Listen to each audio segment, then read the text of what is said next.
Hello student, good morning. कैसे हैं आप लोग? स्टूडेंट, आज हम डिस्कस करेंगे अपना टॉपिक नया एम्बेडेड डेरिवेटिव्स। ठीक है, लास्ट क्लास में हमने जो डेरिवेटिव्स है उसके बारे में सीखा था। एक क्वेश्चन किया था हॉगार्ड कंपनी। ठीक है, तो आपको समझ में आ गया होगा कि फ्यूचर फॉरवर्ड ऑप्शंस और स्वैप का आपने होप एक वीडियो देख लिया होगा जो मैंने अलग से बना रखा है। 15-1 मिनट का वीडियो, ज़्यादा बड़ा नहीं है, छोटा सा वीडियो है। स्वैप अभी तक एग्जाम में आया नहीं है, ठीक है, बट फिर भी एक आपको कॉन्सेप्ट पता रहना चाहिए, तो स्वैप का भी वीडियो मैंने डाल दिया। अच्छा, अब एम्बेडेड डेरिवेटिव क्या होता है? एम्बेडेड डेरिवेटिव मतलब कि किसी कॉन्ट्रैक्ट के अंदर एक तो होता है मेन जो पार्ट रहेगा कॉन्ट्रैक्ट का, जिसे हम बोलते हैं होस्ट कॉन्ट्रैक्ट, और हो सकता है उस कॉन्ट्रैक्ट के अंदर ही डेरिवेटिव भी छुपा हो। तो ऐसे कॉन्ट्रैक्ट को हम, ऐसे पूरे कॉन्ट्रैक्ट को हम क्या बोलते हैं? Embedded derivatives.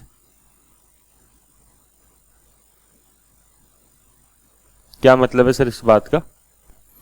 इसका मतलब है, एक एग्जांपल के थ्रू समझते हैं। ठीक है, मैंने अभी आपको क्या बताया, एक पूरा कॉन्ट्रैक्ट है जिसके अंदर मेन कॉन्ट्रैक्ट जो होता है उसे बोलते हैं होस्ट कॉन्ट्रैक्ट, और इसके अंदर जो एक और कॉन्ट्रैक्ट होगा जो आपको दिखेगा ध्यान से देखने पे, वो है डेरिवेटिव कॉन्ट्रैक्ट। तो इस पूरे कॉन्ट्रैक्ट को हम क्या बोलेंगे? Embedded derivatives. क्या मतलब है सर? कोई एग्जांपल दो ना। देखो, मैं इंडिया में हूं, आप भी इंडिया में हो, ठीक है, तो हम लोग किस में काम करते हैं? रुपीज में। हमारी फंक्शनल करेंसी क्या है? Rupees, Indian rupees. अब हुआ क्या कि मैंने एक कॉन्ट्रैक्ट कर लिया, ठीक है, मैंने बोला कि मैं आपको गुड्स बेचूंगा, गुड्स सेल करूंगा, ठीक है, या गुड्स परचेज करूंगा, कोई दिक्कत नहीं है, सेल या बाय, सेल मान लेते हैं एक बार, गुड्स सेल करूंगा आफ्टर 1 मंथ और फॉर $1000। मैंने आपको बता दिया मैं कोई पर्टिकुलर गुड्स बेचूंगा, ठीक है, गुड्स मान लो कुछ भी गुड्स हो सकते हैं, मान लो पेन बेचूंगा मैं आपको, और वो पेन 1 महीने बाद बेचूंगा। कितने में? $1000 में बेचूंगा। आप मेरे स्टूडेंट हो, आपने भी बिल्कुल कहा हाँ सर, हम भी बिल्कुल पेन खरीदने के लिए तैयार हैं, और 1 महीने बाद जो है हम ये पेन परचेज कर लेंगे। ठीक है, आप बाय कर लोगे ये पेन, ऑब्वियसली। किस में बाय करोगे? $1000 में बाय कर लोगे। ऐसा हमने कॉन्ट्रैक्ट किया। वो पेन आपके क्या काम आएगा? पेन आपके खुद के पर्सनल यूज में आ जाएगा, या आपका भी बिजनेस है तो उसमें यूज में आ जाएगा। ठीक है, तो ये कॉन्ट्रैक्ट वैसे क्या दिख रहा है आपको? नॉर्मल एग्जीक्यूटरी कॉन्ट्रैक्ट है, ठीक है ना। ये कॉन्ट्रैक्ट क्या है? नॉर्मली क्या दिखता है आपको? एग्जीक्यूटरी कॉन्ट्रैक्ट है। बिजनेस में परचेज सेल का नॉर्मल कॉन्ट्रैक्ट होता रहता है फ्यूचर डेट में, ठीक है, और एक नॉन फाइनेंशियल आइटम से रिलेटेड है, पेन से रिलेटेड है। ठीक है, पेन क्या होता है? एक नॉन फाइनेंशियल आइटम है। कोई शेयर डिवेंचर तो परचेज करने की बात नहीं करी है। तो वैसे तो ये आउटसाइड द स्कोप है। किसके स्कोप के बाहर है? ये IFRS 9 के स्कोप के बाहर है, ठीक है, क्योंकि गुड्स सेल करे हैं 1 महीने बाद, तो और आपके भी वो कंजम्पशन में या फिर आपके बिजनेस वगैरह में यूज में आएंगे, तो अपन लोगों ने इस तरीके से काम किया है। एग्जीक्यूटरी कॉन्ट्रैक्ट है। हम लोग कब रिकॉर्ड करेंगे इसको? जब एक्चुअल में सेल होगी और एक्चुअल में परचेज होगी, है ना। मैं एक्चुअल में जब सेल करूंगा तब इसको रिकॉर्ड करूंगा, आप एक्चुअल में जब खरीदोगे तब इसको रिकॉर्ड करोगे। लेकिन ध्यान से देखो स्टूडेंट, हम लोगों ने यहाँ पे एक तरीके से सट्टा भी लगाया है। हम यहाँ पे एक स्पेकुलेशन भी कर रहे हैं। कैसे सर? क्योंकि कॉन्ट्रैक्ट जो किया है वो $1000 का हुआ है, ठीक है। मींस कहीं ना कहीं मेरे दिमाग में चल रहा है कि यार जो डॉलर आएगा उस टाइम पे उसकी रेट बढ़ जाएगी। सोच के देखो, मैं कौन हूं? सेलर, ठीक है। तो मैं बोल रहा हूं कि मैं अपने, जो मेरे पास बहुत सारे पेन्स रखे हैं इस तरीके से, वो मैं आपको बेचूंगा, और मेरे पास बेचने के बाद ऑब्वियसली क्या आएगा? डॉलर्स आएंगे, ठीक है। और मैं चाहूंगा कि डॉलर की रेट जो है वो बढ़ जाए, बहुत ज्यादा बढ़ जाए, अभी $1 मान लो 70 का है तो 80 का हो जाए, 80 का हो जाए, मेरे लिए बहुत फायदा रहेगा, है ना। कन्वर्ट करने के बाद इंडियन रुपीस में बहुत अच्छा पैसा आएगा। तो आप देख रहे हो कहीं ना कहीं मैंने डॉलर पे एक तरीके से क्या लगाया है, स्पेकुलेशन किया है, ठीक है। तो ये स्टैंडर्ड बोलता है कि ये जो डॉलर पे आप स्पेकुलेशन कर रहे हो ना, इसकी फ्यूचर में प्राइस चेंज होती रहती है। अभी मान लो डॉलर 70 का चल रहा है, 10 दिन बाद 75 का हो गया, या 72 का हो गया, या 68 का हो गया, फिर एक महीने बाद कुछ और हो गया। मींस यहाँ पे आप क्या है, ये जो डॉलर्स है इसकी वैल्यू किसी और चीज से डिराइव हो रही है, ठीक है ना। इस कॉन्ट्रैक्ट की जो वैल्यू है वो डॉलर से डिराइव हो रही है, ठीक है ना। और डॉलर लगातार चेंज हो रहा है, तो दिख रहा है आपको यहाँ पे डेरिवेटिव भी है, यहाँ पे डेरिवेटिव भी है। हम एक तरीके से डॉलर पे सट्टा लगा रहे हैं, ठीक है। तो इसीलिए इस कॉन्ट्रैक्ट को, पूरे कॉन्ट्रैक्ट को क्या बोला जाएगा, एम्बेडेड डेरिवेटिव, के इसमें डेरिवेटिव छुपा हुआ है। अब इसमें क्या है, एक तो होस्ट कॉन्ट्रैक्ट है। होस्ट कॉन्ट्रैक्ट कौन सा है, जो हम पेन सेल करेंगे, वो नॉर्मल एग्जीक्यूटरी कॉन्ट्रैक्ट है, बट एक एम्बेडेड डेरिवेटिव्स भी छुपा हुआ है ना। डेरिवेटिव भी छुपा हुआ है इसके अंदर, समझे बात को। तो ये स्टैंडर्ड क्या बोलता है भैया, स्प्लिट करना पड़ेगा। क्या करना पड़ेगा, स्प्लिट करना पड़ेगा आपको। डेरिवेटिव जो है उसको आपको किस पे, डेरिवेटिव को किस पे रिकॉर्ड करते हो आप बताओ जरा। हमने अभी तक पढ़ा डेरिवेटिव किस पे रिकॉर्ड होता है, FVTPL पे, ठीक है। FVTPL पे पढ़ा है हमने, आज तक यही पढ़ा है, ठीक है ना। आगे पढ़ेंगे, हेजिंग का कॉन्सेप्ट अलग आएगा, तब डिस्कस अलग करेंगे। बट अभी तक हमने डेरिवेटिव के बारे में यही पढ़ा है कि सर डेरिवेटिव को FVTPL पे मेजर करते हैं। तो आपको स्प्लिट अकाउंटिंग यूज करके इस $1000 के अंदर जो फ्लक्चुएशंस आएंगे धीरे धीरे, मान लो 10 दिन बाद रिपोर्टिंग डेट है मेरी, आज मैंने कॉन्ट्रैक्ट किया है, आज अपन दोनों ने कॉन्ट्रैक्ट किया है और 10 दिन बाद रिपोर्टिंग डेट है, तो मुझे उस फ्लक्चुएशंस को कैप्चर करना पड़ेगा, ठीक है। देख रहे हो आप ये स्टैंडर्ड कितना घुस घुस के बनाया गया है, क्या सोच के बनाया गया। पहले कभी ऐसा होता ही नहीं था, सुनते ही नहीं थे पहले ऐसे कभी। अच्छा, क्या मैं ये CFI की बात कर रहा हूँ, कंपाउंड फाइनेंशियल इंस्ट्रूमेंट। कई बार जब हम स्टूडेंट से इंटरेक्शन करते हैं तो स्टूडेंट बोलते हैं सर ये तो CFI एम्बेडेड डेरिवेटिव और CFI में डिफरेंस क्या है। भाई जमीन आसमान का डिफरेंस है, ठीक है ना। CFI क्या था, जिस कॉन्ट्रैक्ट में डेट और इक्विटी दोनों इंक्लूड है, ठीक है। उधर तो हमने डेरिवेटिव की बात ही नहीं करी थी कुछ। जिस कॉन्ट्रैक्ट में डेट और इक्विटी के एलिमेंट दोनों इंक्लूड है उसे बोलते थे कंपाउंड फाइनेंशियल इंस्ट्रूमेंट, ठीक है।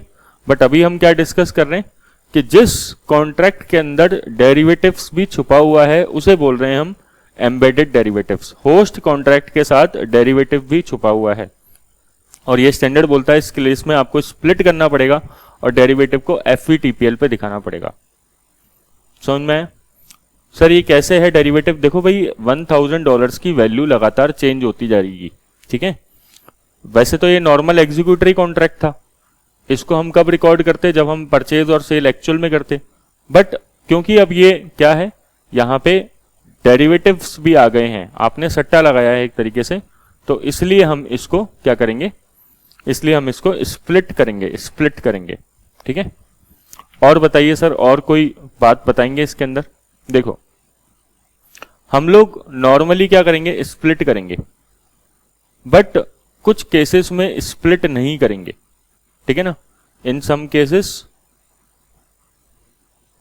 We don't split. ये स्टैंडर्ड कहता है कि कुछ केसेस में आपको स्प्लिट करने की जरूरत नहीं है। सबसे पहला कि वो जो कॉन्ट्रैक्ट है ना, होस्ट कॉन्ट्रैक्ट और जो डेरिवेटिव है, वो दोनों आपस में एक तरीके से नेचुरल कॉन्ट्रैक्ट है, ठीक है ना। मतलब एक तरीके से नॉर्मल बिजनेस प्रैक्टिस है, नॉर्मल बिजनेस प्रैक्टिस है, ऐसा मार्केट में होता ही होता है। क्या कहना चाहते हो सर, बताओ, थोड़ा खुल के बताओ। देखो ध्यान से सुनो, ठीक है। जैसे ऑयल आता है, ऑयल, ठीक है। अब 2 पर्सन्स यूके में बैठे हैं, ठीक है। 2 पर्सन्स यूके में बैठे हैं। यूके में आपको पता है क्या चलता है, पाउंड चलता है। ऐसे बनाते हैं पाउंड को शायद, ठीक है, पाउंड चलता है यूके के अंदर। तो एक पर्सन है ए, एक पर्सन है बी, ठीक है। ए और बी ने आपस में कॉन्ट्रैक्ट कर लिया ऑयल को खरीदने बेचने का, ऑयल को बाय और सेल करने का। ए ने बोला कि मैं बाय करूंगा, बाय ऑयल आफ्टर 1 मंथ, इस तरीके से ए ने बोला, ठीक है। और कितने बाय करेगा, ये बोला $1000 में, ठीक है। कुछ पर्टिकुलर क्वांटिटी होगी वो बाय कर लेंगे, ठीक है ना, कुछ यूनिट्स होगी वो बाय कर लेंगे, यूनिट्स की अपन को रिक्वायरमेंट नहीं है, ठीक है। बी ने भी बोला ठीक है, मैं ये डॉलर्स जो है, मैं ये जो ऑयल है, I will sell the oil after 1 month for $1000 to a, ठीक है ना। बी ने इस तरीके से बोला, और ए क्या करेगा, बाय करेगा बी से, समझ गए, एक दूसरे को ये खरीदेंगे बेचेंगे। अब ये नॉर्मल, अच्छा ए क्या करेगा, उसका ए मान लो उसका जो ऑयल है उसको उसके बिजनेस में यूज में लेना है, ठीक है। तो ये एग्जीक्यूटरी कॉन्ट्रैक्ट दिख रहा है आपको, भाई बिजनेस में इस्तेमाल होगी कोई चीज, ऑयल एक नॉन फाइनेंशियल आइटम है, ठीक है। डिलीवरी ले रहा है ए एक्चुअल में यहाँ पे डिलीवरी लेगा और बिजनेस में यूज करेगा उसको, नेट में सेटलमेंट नहीं होगा। यहां पे आपको डेरिवेटिव्स भी दिख रहे हैं क्या, देखो ये दोनों की फंक्शनल करेंसी क्या है, ये दोनों कहां पे सिचुएटेड है, यूके में, ठीक है। इन दोनों की फंक्शनल करेंसी क्या है, पाउंड, बट ये दोनों फिर भी किस में कॉन्ट्रैक्ट कर रहे हैं, डॉलर्स के अंदर। तो क्या ये डेरिवेटिव है, बिल्कुल डेरिवेटिव है, क्योंकि ये एक तरीके से डॉलर पे सट्टा लगा रहे हैं, फ्लक्चुएशंस होंगे ना डॉलर्स के, ठीक है, तो उससे ये कमाएंगे या फिर थोड़ा सा नुकसान भी हो सकता है, दोनों चीजें पॉसिबल है, क्लियर। बट ये स्टैंडर्ड कहता है कि यहां पे स्प्लिट अकाउंटिंग लगाने की जरूरत नहीं है, क्यों, क्योंकि एक नॉर्मल बिजनेस प्रैक्टिस है कि ऑयल को हम डिनोमिनेट करते हैं डॉलर्स के अंदर। क्या बोला मैंने, कि एक नॉर्मल बिजनेस प्रैक्टिस है क्या, कि ऑयल डिनोमिनेट होता है डॉलर के अंदर, होता है क्या, ऑयल डिनोमिनेट नॉर्मली डॉलर के अंदर, बिल्कुल होता है। आप देखो जब भी क्रूड ऑयल का प्राइस आता है, कच्चे तेल का जब प्राइस शो करते हैं, तो वो 1 बैरल और $1 के हिसाब से शो होता है, कि भाई $1 का जो है, मतलब 1 बैरल कितने डॉलर में आ रहा है, $10 में आ रहा है कि $15 में आ रहा है कि $6 में आ रहा है। जबकि ऑयल एक्चुअल में आता कहां से है, ऑयल आ रहा है सऊदी से, है ना, या इराक से या ईरान से, कहीं से भी आ रहा है। इनकी फंक्शनल, इन कंट्रीज की फंक्शनल करेंसी जो है वो डॉलर नहीं है, समझे बात को। बट फिर भी हम लोग वर्ल्ड में एक प्रचलन है, वर्ल्ड में एक आप कह सकते हो एक प्रथा चलती आई है, कस्टम चलता आया है कि डॉलर को हमेशा अपन किसमें, ऑयल को हमेशा अपन किसमें डिनोमिनेट करते हैं, डॉलर्स के अंदर डिनोमिनेट करते हैं। तो एक नॉर्मल बिजनेस प्रैक्टिस है। तो यहां पे डेरिवेटिव है, क्योंकि ये दोनों की करेंसी क्या थी, पाउंड, बट फिर भी ये कॉन्ट्रैक्ट किसमें कर रहे हैं, डॉलर्स में। बट यहां पे आपको स्प्लिट नहीं करना है, आई बात समझ में, ठीक है ना, यहां पे आपको स्प्लिट नहीं करना है।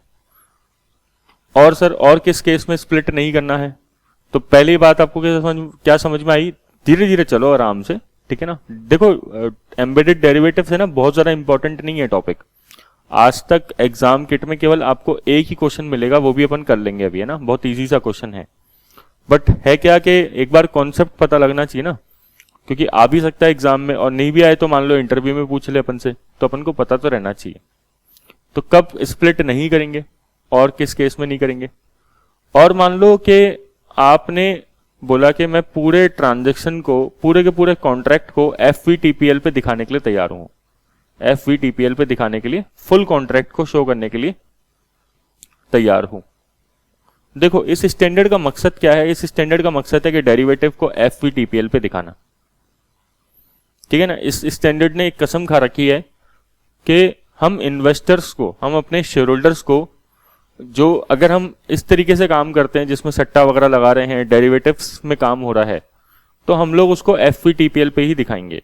ये स्टैंडर्ड बिल्कुल साफ बोलता है, ठीक है। जैसे हमने देखा फ्यूचर्स, ऑप्शंस, फॉरवर्ड, स्वैप्स, ये सब FVTPL पे ही शो होते हैं। तो अगर मान लो आप पूरे के पूरे कॉन्ट्रैक्ट को दिखाने के लिए तैयार हो गए हो FVTPL पे, किसी भी वजह से आपने बोला मैं तो पूरे कॉन्ट्रैक्ट को FVTPL पे दिखाऊंगा, मैं कोई स्प्लिट वगैरह नहीं करना चाहता, ठीक है ना, मैं पूरे कॉन्ट्रैक्ट को FVTPL पे दिखाने के लिए तैयार हूं, तो आपको स्प्लिट करने की जरूरत नहीं है। मींस आपने एक तरीके से सरेंडर कर दिया। समझे बात को? आपने पहले ही बोल दिया यार कौन झंझट करेगा, मैं पूरे कॉन्ट्रैक्ट को ही FVTPL पे दिखा देता हूं, तो ये स्टैंडर्ड बोलता है स्प्लिट मत करो, कोई दिक्कत नहीं है। और किस केस में स्प्लिट नहीं करेंगे? मान लो कोई ऐसा कॉन्ट्रैक्ट है जो फाइनेंशियल असेट्स या फाइनेंशियल लाइबिलिटी है, ठीक है ना। मान लो एक फाइनेंशियल असेट्स की बात कर लेते हैं, ठीक है। अब आपने किसी बॉन्ड में इन्वेस्ट किया, बॉन्ड कन्वर्टेबल बॉन्ड है, convertible bond into equity shares. भाई 3 साल बाद, 4 साल बाद वो बॉन्ड इक्विटी शेयर्स में कन्वर्ट हो जाएंगे। तो बताओ जरा, ऐसे बॉन्ड्स को अपन किस में क्लासिफाई करते हैं? बताओ, सोच के बताओ, ऐसे बॉन्ड को अपन कहां पे क्लासिफाई करते हैं? जो कन्वर्टेबल बॉन्ड है, फाइनेंशियल असेट्स की बात कर रहा हूं मैं।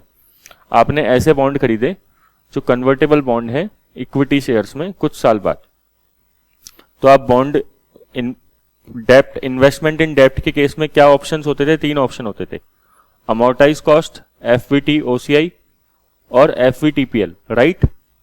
यही 3 ऑप्शन होते थे, है ना। इन्वेस्टमेंट इन डेट में जो फाइनेंशियल असेट्स थी हमारी, अमोर्टाइज कॉस्ट और FVTC OCI में दिखाने की कंडीशन क्या थी? BMT के साथ CCFT पास होना चाहिए। अगर CCFT फेल हो गया तो हम FVTPL पे दिखाएंगे, याद है? अब बताओ, अगर हम CCFT क्या था? कॉन्ट्रेक्चुअल कैश फ्लो टेस्ट, ठीक है। ये क्या बोलता था कि हमें जिस असेट्स में इन्वेस्टमेंट कर रहे हैं उससे इंटरेस्ट और प्रिंसिपल उसके सिवा और कुछ नहीं मिलना चाहिए। हम जिस असेट्स में इन्वेस्ट कर रहे हैं उसमें ब्याज और प्रिंसिपल, मूल पैसा जो होता है, उसके अलावा कुछ भी नहीं मिलना चाहिए, ठीक है। तो यहां पे तो कुछ और मिल रहा है, कन्वर्टेबल है बॉन्ड्स, इक्विटी शेयर्स हैं, तो ये ऑटोमेटिकली किसमें क्लासिफाई हो गया? FVTPL पे, ठीक है। बॉन्ड वैसे एक फाइनेंशियल असेट्स होती है, ठीक है, बॉन्ड एक फाइनेंशियल असेट्स है, तो ये इस स्टैंडर्ड के स्कोप में है। और पूरा का पूरा कॉन्ट्रैक्ट ही किसमें क्लासिफाई हो रहा है? FVTPL में, तो स्प्लिट करने की जरूरत ही नहीं है। मीन्स आप देख रहे हो, या तो स्प्लिट कर दो या फिर पूरे कॉन्ट्रैक्ट को FVTPL मान लो, या फिर वो हो रहा है। मान लो मतलब आप FVTPL सेकंड कंडीशन में खुद ही सरेंडर कर देते हो, चलो मैं तो FVTPL पे मान लेता हूं, या फिर आप क्या करते हो, तीसरे पॉइंट के अंदर वो FVTPL पे ही पूरा कॉन्ट्रैक्ट क्लासिफाई हो रहा है, ठीक है। अच्छा, इसमें एम्बेडेड डेरिवेटिव दिख रहा है आपको थर्ड पॉइंट के अंदर? जैसे क्यों दिखेगा, बताओ कैसे दिखेगा? अब बॉन्ड के बदले बाद में शेयर्स मिलेंगे, ठीक है। स्टार्टिंग में तो चलो इंटरेस्ट मिल रहा है, लेकिन बॉन्ड के बदले बाद में शेयर्स मिलेंगे, तो शेयर्स की वैल्यू जो है, अमाउंट जो है, मान लो फिक्स नंबर ऑफ शेयर्स मिलेंगे, ठीक है। फिक्स नंबर ऑफ शेयर मिलेंगे तो वैल्यू जो है वो पता नहीं है। भाई नंबर तो पता है, जैसे मान लो 1000 शेयर्स हमें 3 साल बाद मिल जाएंगे बॉन्ड के बदले, लेकिन उसकी वैल्यू, मार्केट वैल्यू कुछ भी हो सकती है। तो हुआ ना, ये डेरिवेटिव हो गया। वैल्यू जो कॉन्ट्रैक्ट की है वो डिराइव हो रही है उन शेयर्स की वैल्यू से। समझे बात को? तो इसलिए ये एम्बेडेड डेरिवेटिव्स है यहां पे भी, लेकिन पूरे कॉन्ट्रैक्ट को FVTPL पे दिखा रहे हैं तो कोई स्प्लिट करने की जरूरत नहीं है। या फिर मैं आपको एक और एग्जांपल देता हूं। एक और एग्जांपल कैसे समझो, देखो, जैसे मान लो हमने किसी बॉन्ड में इन्वेस्ट किया, ठीक है, हमने किसी बॉन्ड में इन्वेस्ट किया और हमें उस बॉन्ड से हर साल इंटरेस्ट मिलेगा। मान लो 3 साल के बॉन्ड है, ठीक है, तो पहले साल ब्याज मिला, दूसरे साल ब्याज मिला, तीसरे साल ब्याज मिला, फिक्स इंटरेस्ट मिलेगा, मान लो 10% ब्याज मिलेगा, ठीक है सर, कोई दिक्कत नहीं है। लेकिन लास्ट में प्रिंसिपल मिलेगा, अमाउंट मिलेगा, बट पता है अमाउंट किस पे डिपेंड है? अमाउंट डिपेंड है सेंसेक्स पे। सर ये सेंसेक्स क्या होता है?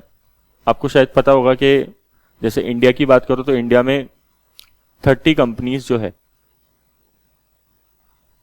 जो टॉप 30 कंपनीज है जो बॉम्बे स्टॉक एक्सचेंज में लिस्टेड है, उनका एक एवरेज इंडेक्स नंबर होता है, उसे बोलते हैं सेंसेक्स। ठीक है, तो क्या ये चेंज होता रहता है? यस, ये चेंज होता रहता है रेगुलरली। अभी जैसे 60,000 के आसपास चल रहा है ना, 60,000, 62,000 ऐसे चलता रहता है, 60,000, 62,000 ऐसे चेंज होता रहता है।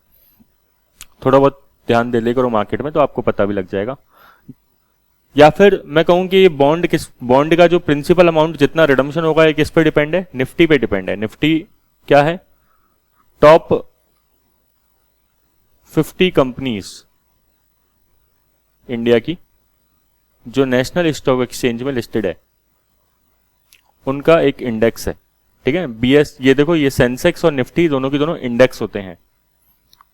क्लियर? तो क्या निफ्टी भी चेंज होता रहता है? डेली चेंज होता है। आप मंडे से लेकर फ्राइडे देखो, डेली मार्केट खुलता है। ठीक है, 9 बजे मार्केट खुल जाता है और उसके बाद शाम के 3:30 बजे तक चलता है। तो वो जो मार्केट है वो रेगुलरली चेंज होता रहता है। ठीक है, तो सर यहां पे आपको बताओ, अब आपको यहां पे डेरिवेटिव दिखा नहीं दिखा? बिल्कुल, प्रिंसिपल जो है फ्लक्चुएट करेगा, प्रिंसिपल जो है फ्लक्चुएट करेगा। ठीक है, वो किस पे डिपेंड है? वो सेंसेक्स और निफ्टी पे डिपेंड है। मतलब वो प्रिंसिपल जो है वो अपनी वैल्यू किधर से डिराइव करेगा? सेंसेक्स और निफ्टी से। तो ये क्या हो गया? Again derivative. ये क्या हो गया? Again derivative. क्लियर? तो यहां पे नॉर्मली तो इंटरेस्ट मिल रहा था अपन को, बट साथ में क्या मिला अपन को? प्रिंसिपल भी मिल रहा है। प्रिंसिपल जो मिल रहा है वो डिपेंड है किसी और चीज पे। तो ये पार्ट किस पे हो गया? FVTPL पे। आई बात समझ में अपन को? ठीक है, चलो देखो, अब मान लो ऐसी कोई कंपनी है जिसने बॉन्ड इशू किया। अब आप सोचो किसी कंपनी ने बॉन्ड इशू किया है, ठीक है, उसके हिसाब से सोचो।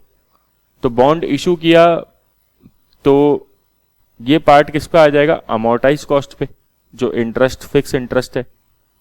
ठीक है, वैसे बॉन्ड की लाइबिलिटी आपको पता है, बॉन्ड जो होते हैं वो नॉर्मली अमोर्टाइज कॉस्ट पे दिखाते हैं। फाइनेंशियल लाइबिलिटीज के अंदर हमारे पास ज्यादा ऑप्शन तो है नहीं, या तो आप उसको अमोर्टाइज कॉस्ट पे दिखाओगे या FVTPL पे दिखाओगे।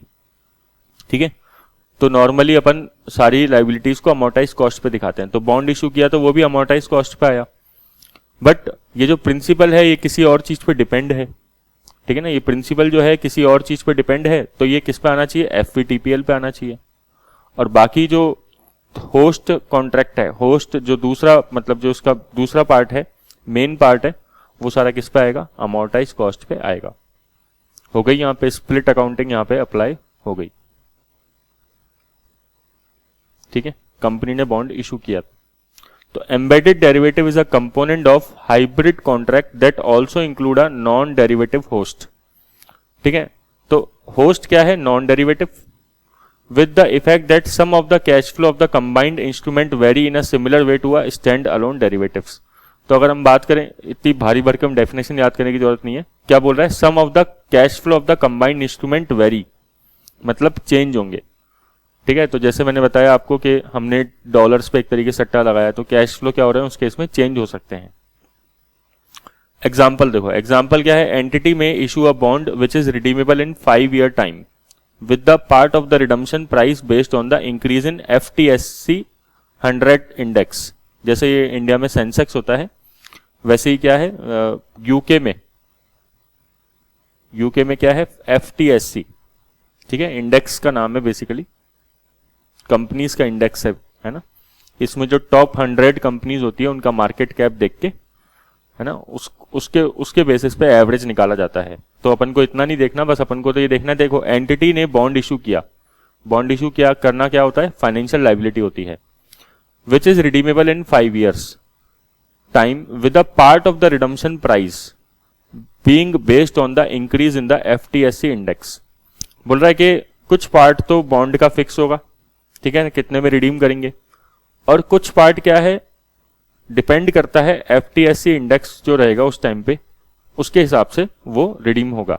ठीक है, तो बॉन्ड क्या हुआ? Host contract. ठीक है, उसको नॉर्मली हम किस पे अमोर्टाइज करते हैं?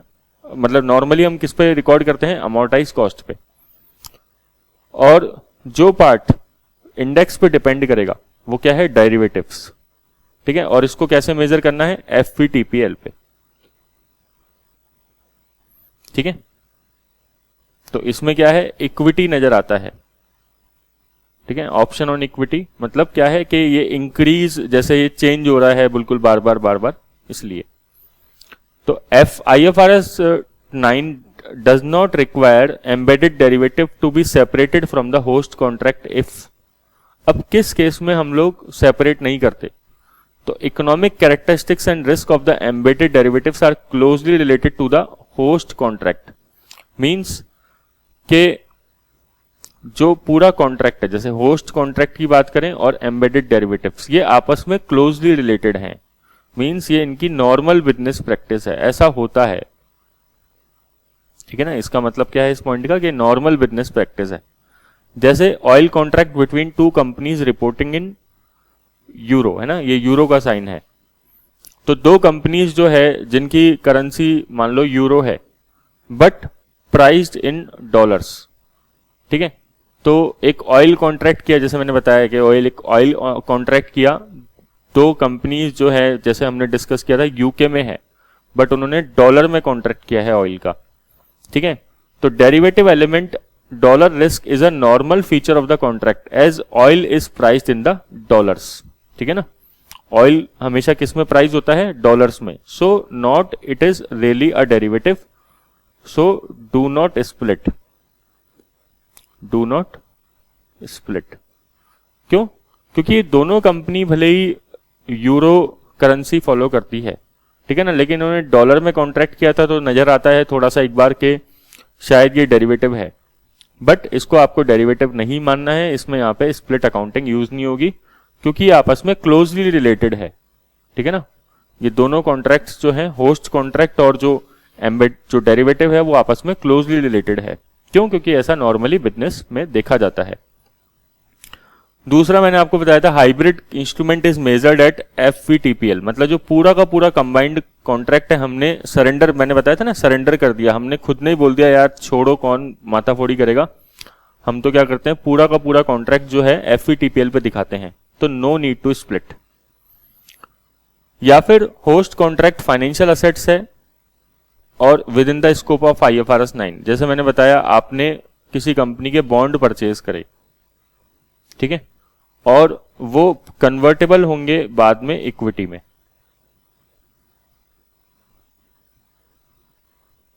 ठीक है, तो क्योंकि वो कन्वर्ट होंगे इक्विटी में, तो यहां पे डेरिवेटिव नजर आ रहा है।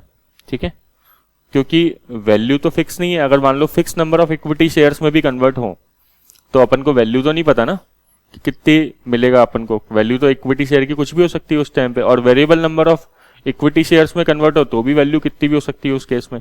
ठीक है, मतलब नंबर ऑफ शेयर्स अपन को पता नहीं है उस केस में।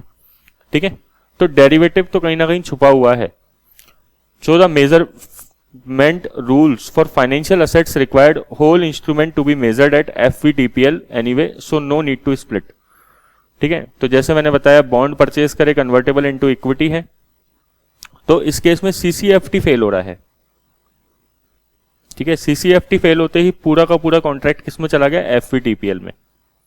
अगर आपको याद हो तो तब भी हमने डिस्कस किया था, अगर हमने ऐसे फाइनेंशियल असेट्स परचेज करे, है ना, ऐसे इन्वेस्टमेंट इन डेट्स किया जहां पे वो कन्वर्टेबल है, तो वो फिर इसको CCFT फेल मानते हैं।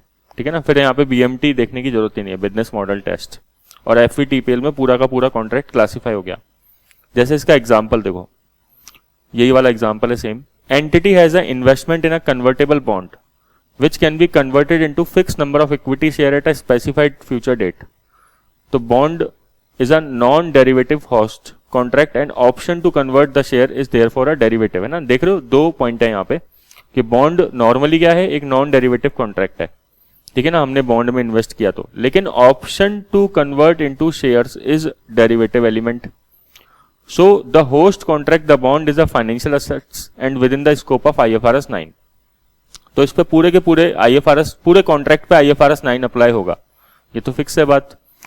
द बॉन्ड विल फेल, यहां पे देखो मेन पॉइंट क्या है, the bond would fail the CCFT and therefore the entire contract would be measured at FVTPL। तो ये थर्ड पॉइंट का, ये जो थर्ड पॉइंट है इसका एक एग्जाम्पल हो गया।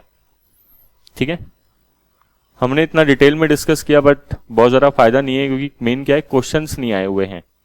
क्वेश्चन ले देके एक ही मिलेगा आपको। ठीक है, तो ऐसा कोई घबराने की बात नहीं है कि कितना ज़्यादा हार्ड टॉपिक है, बिल्कुल सिंपल टॉपिक है। बट क्या है, दिमाग स्टार्टिंग में एक्सेप्ट नहीं करता क्योंकि चीज़ें बदल गई है। ठीक है, और सोचना देखो आपको पड़ेगा ना, सोचोगे नहीं तो फिर काम नहीं चलेगा, चीजें तो अब ऐसे ही होगी। तो ऑन, ये एग्जाम का क्वेश्चन है, on 1 April 2007 crypto entered into the contract. आपको याद है क्रिप्टो वाला क्वेश्चन मैंने आपको कंसोलिडेशन में भी कराया था, IFRS 11 से रिलेटेड, जॉइंट अरेंजमेंट से रिलेटेड, है ना। तो एक पार्ट वहां करा दिया था, एक पार्ट यहां करा दिया। ठीक है, तो on 1 April 2007 the Crypto entered into the contract to purchase a fix quantity of electricity at 31 December for 20 million euros. Both crypto and the supplier have a functional currency of dollars. The electricity will be used in the crypto production process. क्या बोल रहा है बताओ? Crypto ने एक दूसरी company है supplier, उसके साथ एक कॉन्ट्रैक्ट कर लिया कि भाई इसको कुछ इलेक्ट्रिसिटी परचेज करनी है। कब परचेज करनी है? 31 दिसंबर 2008, अभी तो अप्रैल 2007 ही चल रहा है फ्यूचर के अंदर, और 20 मिलियन यूरो में प्राइस तय कर ली कि भाई इतने में आप जो है इलेक्ट्रिसिटी परचेज करोगे, क्रिप्टो इतने में इलेक्ट्रिसिटी परचेज करेगा। लेकिन मेन बात क्या है, दोनों की करेंसी क्या है? डॉलर्स। दोनों की फंक्शनल करेंसी, क्रिप्टो की भी फंक्शनल करेंसी डॉलर और जो सामने वाला सप्लायर है उसकी भी करेंसी डॉलर, बट इन्होंने कॉन्ट्रैक्ट किस में किया है? यूरो में। सट्टा लग रहा है नहीं लग रहा? ठीक है, और इलेक्ट्रिसिटी यूज होगी क्रिप्टो के प्रोडक्शन प्रोसेस में। तो एग्जीक्यूटरी, वैसे अगर सट्टे की बात छोड़ दें, यूरो के अगर पॉइंट को छोड़ दें, तो ये नॉर्मली एग्जीक्यूटरी कॉन्ट्रैक्ट है भाई। ऐसे कॉन्ट्रैक्ट इलेक्ट्रिसिटी अपने बिजनेस में यूज होगी, तो ये क्या है? एग्जीक्यूटरी कॉन्ट्रैक्ट है। लेकिन दिक्कत क्या हुई है, इन्होंने कॉन्ट्रैक्ट कर लिया यूरो में।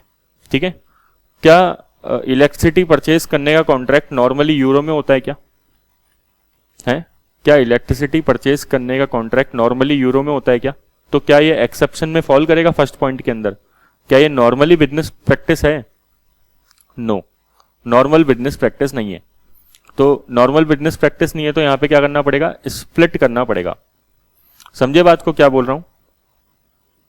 ये पूरा कॉन्ट्रैक्ट है, इसमें होस्ट कॉन्ट्रैक्ट जो है वो एग्जीक्यूटरी कॉन्ट्रैक्ट है। एग्जीक्यूटरी कॉन्ट्रैक्ट क्यों है? क्योंकि इलेक्ट्रिसिटी कंजम्पशन के लिए इस्तेमाल होगी। बट यहां पे डेरिवेटिव भी छुपा हुआ है। क्यों? क्योंकि दोनों की करेंसी क्या है? दोनों की करेंसी है डॉलर्स, बट फिर भी ये लोग कॉन्ट्रैक्ट किस में कर रहे हैं? यूरो में। क्या सर स्प्लिट करने की जरूरत है या नहीं है? बिल्कुल है। अगर ये कॉन्ट्रैक्ट इलेक्ट्रिसिटी की जगह मान लो कोई और चीज का होता, ठीक है, मान लो होता सपोज ऑयल का होता, ठीक है ना, और डॉलर्स में ही कॉन्ट्रैक्ट होता तो कोई दिक्कत नहीं थी। ठीक है, या फिर डॉलर में कोई सा भी कॉन्ट्रैक्ट होता तो भी कोई दिक्कत नहीं थी। ठीक है ना, क्योंकि इनकी करेंसी किस में है? डॉलर्स में है। बट इन्होंने जानबूझ के अपना सट्टे लगाया है, तो यहां पे एग्जीक्यूटरी कॉन्ट्रैक्ट और डेरिवेटिव्स को स्प्लिट करना पड़ेगा। समझे बात को? तो crypto has separated out the foreign currency embedded derivatives from the electricity contract and measured it at FVT OCI। क्या बात है, क्या कहने इनके, है ना। बोल रहा है कि क्रिप्टो ने एम्बेडेड डेरिवेटिव भी ढूंढ लिया और सेपरेट भी कर लिया, बहुत बढ़िया काम किया, लेकिन उसको FVT OCI पे दिखा दिया। पहले बताओ, ये दिखाना था तो किस पे दिखाना था? FVTPL पे दिखाना था।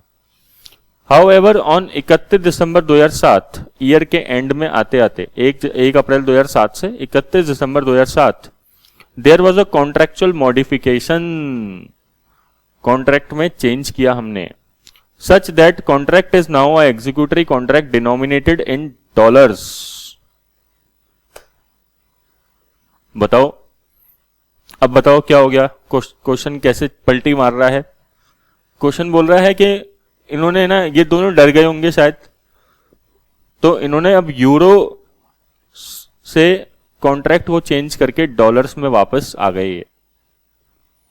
अब बताओ कोई सट्टा है, अब बताओ कोई डेरिवेटिव है, नहीं, क्योंकि ये किस में आ गए हैं, डॉलर्स में। समझे क्या बात को। 31 दिसंबर को इनकी आंखें खुली कि ये जो कर रहे हैं ये सट्टा कर रहे हैं, ऐसा नहीं करना चाहिए, जुआ नहीं खेलना चाहिए। तो अब इन्होंने क्या किया, इन्होंने पूरे कॉन्ट्रैक्ट को अब डॉलर्स में कर लिया। At this date Crypto calculated that embedded derivative had a negative fair value of this amount, है ना, और इस टाइम पे नेगेटिव फेयर वैल्यू आ रही है एम्बेडेड डेरिवेटिव्स की, ठीक है, 2 मिलियन यूरो। क्या ये कोई क्वेश्चन कैलकुलेशन से रिलेटेड है या फिर केवल थ्योरी में ही आंसर देना है आपको। कोई कैलकुलेशन नहीं है इसमें, केवल आपको थ्योरी में ही आंसर देना है। क्या कैलकुलेशन है, 20 मिलियन यूरो और 2 मिलियन यूरो, इसमें क्या कैलकुलेशन कर लोगे आप, कोई कैलकुलेशन नहीं है। The directors of the Crypto would like advise as to whether they should have separated out the foreign currency derivatives and measured at FVTCI and how to treat the modification in the contract। बताओ भाई, director ने जो किया वो सही किया है, director पूछ रहे हैं। Advise the director as to how the above issue should be accounted for with reference to relevant IFRS standard, ठीक है। Split of the marks allocation is shown against above each of the two above issue, है ना। ये तो उसके ऊपर भी एक क्वेश्चन था, फर्स्ट पॉइंट है ना, वो जॉइंट अरेंजमेंट वाला, उसके लिए लाइन लिख रखी है, तो इसको छोड़ो। अब सेकेंड पॉइंट की, अपन तो इसकी बात कर रहे हैं, तो हम क्या बोलेंगे। पहले तो आपको ये मानते हुए आंसर देना है कि 1 अप्रैल 2007 को ये क्या था, ये उस टाइम पे एक एम्बेडेड डेरिवेटिव्स था, है ना। 1 अप्रैल 2007 को एम्बेडेड डेरिवेटिव था, क्योंकि इन्होंने कॉन्ट्रैक्ट किस में किया है, इन्होंने कॉन्ट्रैक्ट किया है यूरोज में, ठीक है ना, जबकि इनकी फंक्शनल करेंसी क्या है, डॉलर। और आपको साथ में ये भी लिखना पड़ेगा कि इनकी नॉर्मल बिजनेस प्रैक्टिस नहीं है, क्योंकि ये दोनों क्लोजली रिलेटेड नहीं है, तो इसलिए आपको स्प्लिट अकाउंटिंग यूज करनी पड़ेगी 1 अप्रैल 2007 को, ऐसे आंसर लिखना पड़ेगा पहले तो। फिर उसके बाद आप क्या लिखोगे, बट 31 दिसंबर को इन्होंने मॉडिफिकेशन किया, और मॉडिफिकेशन के बाद इस कॉन्ट्रैक्ट को डिनोमिनेट किस में कर दिया, डॉलर्स में ही कर दिया। अब ये प्योरली एग्जीक्यूटरी कॉन्ट्रैक्ट बन गया, ठीक है। और आपने एग्जीक्यूटरी कॉन्ट्रैक्ट बन गया, तो आपने जो मतलब पहले एम्बेडेड डेरिवेटिव अगर दिखा रखा है, इसने दिखा रखा था एम्बेडेड डेरिवेटिव्स, ठीक है ना, और उसकी आज वैल्यू कितनी आ रही है, 2 मिलियन नेगेटिव वैल्यू आ रही है, मतलब ये बेसिकली एक लॉस आ रहा है, ठीक है ना। तो इस लॉस को आपको डी रिकॉग्नाइज करना पड़ेगा, डी रिकॉग्नाइज, ठीक है। फिर भी स्पेलिंग ही गलत लिख देते हैं अपन, ठीक है, डी रिकॉग्नाइज करना पड़ेगा, सिंपल बात ये है। समझे बात को, क्या बोल रहे हैं। देखो, आप पहले क्या लिखोगे, सबसे पहले इसमें लिखोगे कि पहले ये कॉन्ट्रैक्ट जो था वो एम्बेडेड डेरिवेटिव्स है। एम्बेडेड डेरिवेटिव होने की वजह से यहां पे स्प्लिट अकाउंटिंग यूज होगी। क्योंकि स्प्लिट अकाउंटिंग, क्योंकि ये एक्सेप्शन में फॉल नहीं कर रहा है, ठीक है। फिर इसके बाद हमें इसको FVTPL पे दिखाना चाहिए, जबकि डायरेक्टर ने FVTOCI पे दिखाया, ये बिल्कुल सरासर गलत किया। एक पॉइंट ये भी कमेंट कर देना। बट 31 दिसंबर को ये प्योरली कॉन्ट्रैक्ट क्या बन गया, अब एग्जीक्यूटरी कॉन्ट्रैक्ट बन गया, ठीक है ना। इसमें डेरिवेटिव अब बिल्कुल भी नहीं है, ठीक है ना। तो जो हमने एम्बेडेड डेरिवेटिव्स हमने बुक कर रखा है, उसको हमें डी रिकॉग्नाइज करना पड़ेगा अपनी बुक से, ठीक है। बस इतना सा आपको बताना है। इसका सॉल्यूशन देख लेते हैं। The contract is a hybrid contract, it contains a host contract which is an executory contract to purchase electricity. The contract also contain an embedded derivative to sell the dollars in the future to buy 20 million euro. समझो देखो बात को, ये क्या बोल रहा है, to sell the dollars in the future to buy 20 million euro. Crypto के हिसाब से बात कर रहे हैं। क्रिप्टो ने क्या बोला कि मैं जो है इलेक्ट्रिसिटी परचेज करूंगा 20 मिलियन यूरो में, ठीक है ना। तो मींस इसको 20 मिलियन यूरो पे करने पड़ेंगे टू सप्लायर। सोचो जरा, क्रिप्टो को इलेक्ट्रिसिटी परचेज करने के लिए जो है 20 मिलियन यूरोस पे करने पड़ेंगे। यूरोस कहां से आएंगे इसके पास? यूरो ये बाय करेगा, क्रिप्टो यूरो बाय करेगा, और यूरो बाय करने के लिए इसके पास तो डॉलर है, तो ये डॉलर सेल करेगा। याद है क्या F9 में ऐसे ही करते थे आप? समझिए बात को, बिल्कुल सिंपल है। इसको क्या करना पड़ेगा? बाय करने पड़ेंगे यूरो, और डॉलर को सेल करना पड़ेगा, ठीक है ना? तो यही लिख रहा है, to sell dollar in the future to buy 20 million euro. भाई यूरो चाहिए ना इसको पे करने के लिए, इलेक्ट्रिसिटी खरीदने के लिए यूरो चाहिए, तो यूरो ये बाय करेगा डॉलर सेल करके। The host contract is not a financial assets, क्योंकि होस्ट कॉन्ट्रैक्ट क्या था? एग्जीक्यूटरी कॉन्ट्रैक्ट है, तो ये IFRS 9 के स्कोप में नहीं है। As such, the embedded derivative is only separated out if the economic characteristics and risk of the embedded derivative are not closely related to those of the host contract, है ना?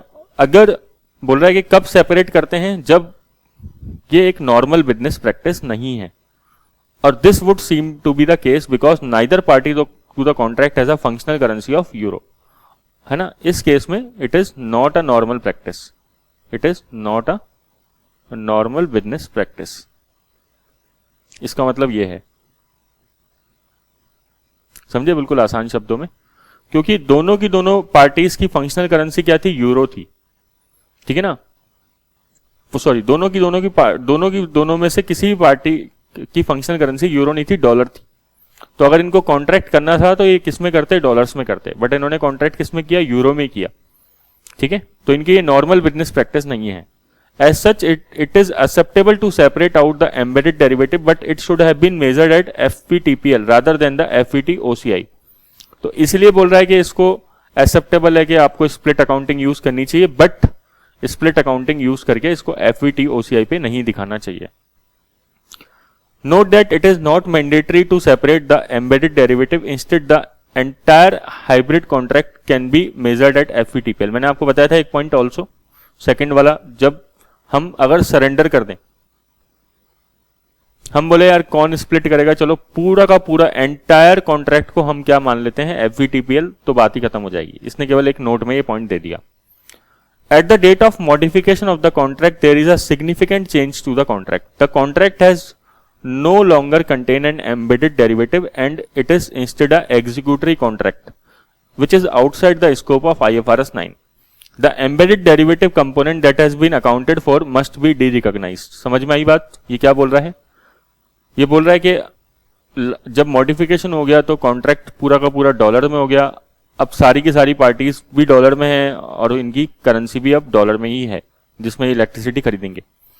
तो अब ये पूरा का पूरा प्योरली एग्जीक्यूटरी कॉन्ट्रैक्ट है, इसमें डेरिवेटिव नहीं है, ठीक है ना? तो अब ये थोड़ा ट्यूटोरियल नोट, एक्स्ट्रा नोट करने की बात कर रहा है। हम जैसे जानते हैं, according to the conceptual framework, executory contract क्या होता है? जिसमें काम करना बाकी है अभी, है ना? ठीक है ना? Purchase contract where the purchaser has not paid and the seller has not started to satisfy the performance obligation in the contract. मतलब दोनों पार्टीज ने अभी काम नहीं किया है, बायर ने पे नहीं किया है, सेलर ने गुड्स अभी दिए नहीं है। The contract will be unrecognised until an entity start to perform. Crypto will record electricity at the cost of purchase when received from the supplier. Executory contract में क्या होता है? सिंपल एक परचेज कॉन्ट्रैक्ट है, जब गुड्स परचेज करेंगे तब हम इसको रिकॉर्ड कर लेंगे। आया समझ में?